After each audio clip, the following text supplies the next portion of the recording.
வணக்கம் மக்களே, நான் உங்க விக்கி. வெயிட் லாஸ் சேலஞ்ச் 200 டேஸ்ல இன்னைக்கு டே 38. காலையில எழுந்திரிச்சு சுடு தண்ணிலாம் வச்சு குடிச்சிட்டு நேரா ஜிம்முக்கு கிளம்பி போயிட்டேன். அங்க போய் ஒரு அரை மணி நேரம் ட்ரெட்மில்ல நடந்தேன். அதுக்கப்புறமேட்டு சிட்டப்ஸ் 4x20 டைம்ஸ் பண்ணேன். அதை பண்ணி முடிச்சோடனே ஜம்பிங் ஜாக்ஸ் அதே மாதிரி 4x20 டைம்ஸ் பண்ணேன். அது முடிச்சோடனே ஸ்டெப் அப் அதே மாதிரி 4x20 டைம்ஸ் பண்ணேன். அதுக்கப்புறம் டோ டச் அதே 4x20 டைம்ஸ் பண்ணேன். பண்ணி முடிச்சு ரோப் இருந்துச்சு. ரோப்ல 15 செகண்ட்ஸ் இன்ட்டு 4 டைம்ஸ் பண்ண சொன்னாங்க.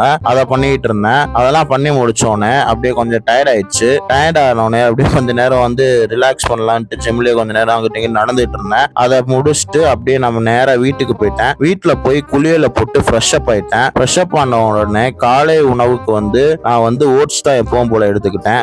ஓட்ஸை சாப்பிட்டு முடிச்ச உடனே நேரா கிளம்பி நான் ஒர்க்கு கிளம்பி போயிட்டேன். ஒர்க்கை முடிச்சுட்டு மதிய லஞ்சுக்கு சாப்பாடு, எக் ஒயிட், கீரை வகைகள் எடுத்துக்கிட்டேன். சாப்பிட்டு முடிச்சோடனே கொஞ்ச நேரம் கழிச்சு வர காப்பி குடிக்கலான்ட்டு கடைக்கு போயிட்டேன். அப்புறம் இரவு டின்னருக்கு 2 சப்பாத்தி எடுத்துக்கிட்டேன். இன்றைய நாள் நல்லபடியா முடிஞ்சு. டே 39 சந்திக்கிறேன். டாடா பை பை. டேக் கேர் மக்களே.